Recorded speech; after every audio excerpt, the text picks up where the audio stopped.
생활 속 정치 이야기, 평범한 사람들의 비범한 이야기. 오늘은 야외에서 함께 하도록 하겠습니다. 간단한 소개 부탁드립니다. 예, 다살림 과장입니다. 네, 영성 리더 임영집입니다. 네, 반갑습니다. 영성 리더. 네. 자, 우리가 함께 영성 멘토 방송에서 이 세상이 크게 변화가 되어 가고 있습니다. 그런 차원에서 대한민국은 또 어떻게 변해야 하는가, 또는 대한민국의 리더들은 어떻게 변해야 하는가, 대한민국의 정치인들은 어떻게 변해야 되는가, 이런 것들을 참 많이 고민을 해보고 있습니다. 어차피 세상은 이렇게 많이 변화가 오는데 어떻게 변화에 우리가 적응해야 될까요? 세상의 변화는 개인의 내적 변화로부터 시작입니다. 그렇죠. 우리가 사람으로 시작해서 신으로 가야 되는 노정에 있습니다. 네. 우리가 완성된 인간이 아니고는 어떤 정치도 경제도 사회도 말할 수가 없는 것입니다. 노예가 노예를 리드할 수가 없는 것입니다. 정치인들이 다 무엇의 노예든가요?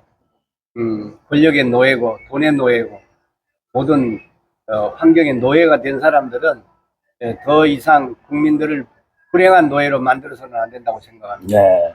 모든 거에서 집착해서 벗어나야 되는 거죠. 그래야 이제 해탈을 해야 되는데, 사실은 이제 AI 시대 다음으로 영성의 시대가 온다는 게 결국에는 영성이라는 것이 내적인 어떤 뭐 크기, 내적으로 커져야 이루어질 수 있다고 합니다. 그렇습니다. 그래야 신성한 힘을, 신성한 에너지를 가질 수 있는 게 영성이라고 그러네요.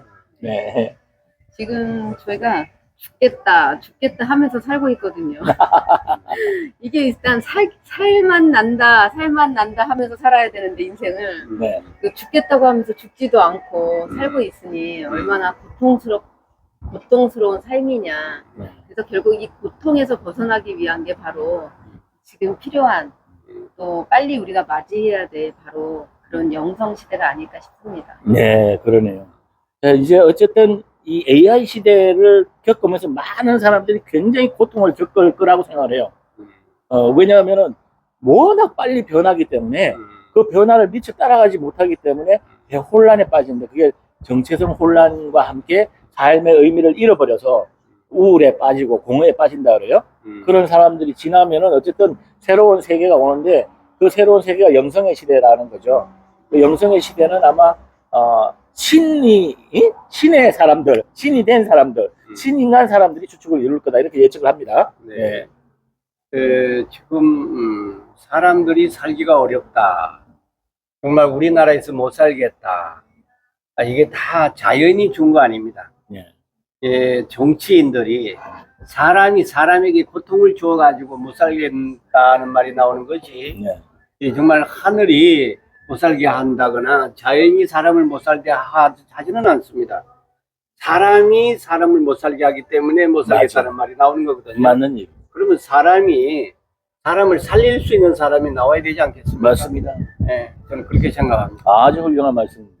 지금까지 어떻게 보면 사람들이 자기가 옳다라고 하는 그 생각들이 다 옳지 않다는 거죠. 예. 네. 옳지 않는 생각을 가지고 옳다라고 자꾸 따라오라고 하니까 전부 힘든 세상을 만들어내는 겁니다.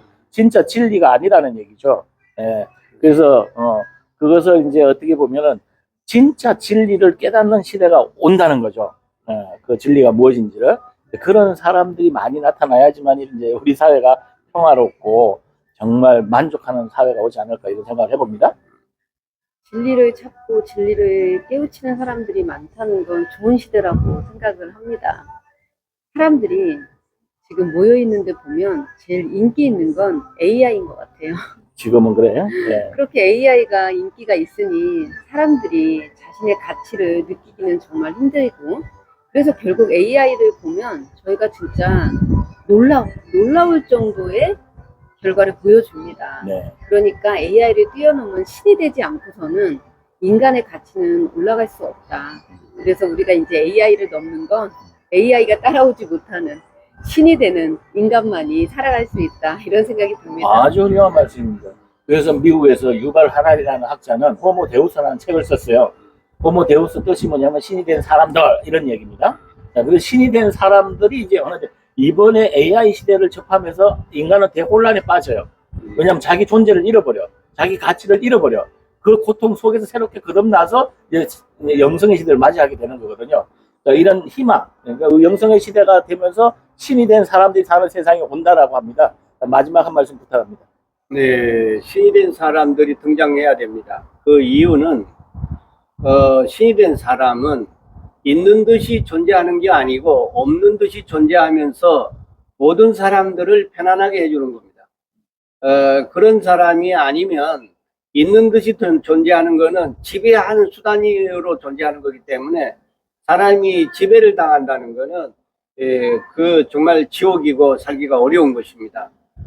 신이 된 인간이 많이 등장해서 많은 사람들이 정말 정치가 있는 줄도 모르겠고 정말 신이 있는 줄도 모르는 그런 의식 속에서 살기만 편안한 세상이 올라 그러면 신이 된 인간들이 많이 등장해야 된다고 생각합니다. 아주 존경한 말씀. 이제 뭐 신이 되는 사람들이 나와서 신이 사는 세상이 천국이 아닌가 이런 생각을 해봅니다. 예.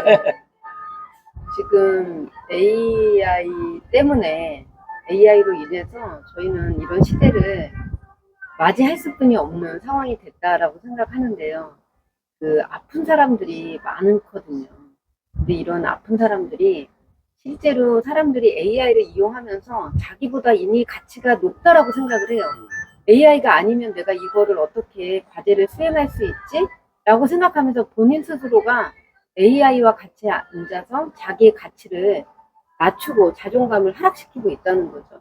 그런데 이런 사람들이 많아지면 이런 사람들을 다 살리기가 어렵잖아요. 그러니까 일단 자기 스스로 살려고 하는 사람들이 좀 있어줘야 되고요. 또 이런 사람들을 빨리 그런 사람들이 선두에 서서 또 그런 사람들을 이끌어줄 수 있어야지 모두가 사는 길이 아닐까. 지금 이런 분들이 너무 많이 나오고 있다. 지금 이 시점에는 그런 생각이 듭니다. 네, 참 좋은 말씀입니다. 자, 지금 우리가 세상을 살아가는 사람들 호모 사피엔스라고 그럽니다. 호모 사피엔스는 뭐냐면 생각하는 사람, 지혜를 가진 사람 이렇게 얘기를 해요. 근데 AI가 나오면서 AI가 지금 앞으로 5년 이내에 IQ가 230이 넘어가요. 그러다 보니까 이제는 생각하는 인간이 멸종한다는 거예요. 이제 생각해도 소용없어. 뭐가 되질 않으니까. 그러니까 그 다음 시대가 오는 것이 바로 이제 영성의 시대가 온다. 그러면 IQ가 230이든 250이든 그걸 뛰어넘을 수 있는 사람은 누구냐? 그랬더니 신이 된 사람들, 진성을 가진 사람들, 이런 사람들이라는 거죠. 그런 차원에서 우리는 어떻게 하면 이 어려운 환경을 잘 넘겨서 새로운 천국과 같은 그런 세상을 맞이할 수 있는가? 이런 희망을 가지고 준비를 해야 되지 않겠나 하는 생각이 들면서 평범한 사람들의 비범한 이야기 오늘은 여기서 마치도록 하겠습니다. 감사합니다. 감사합니다.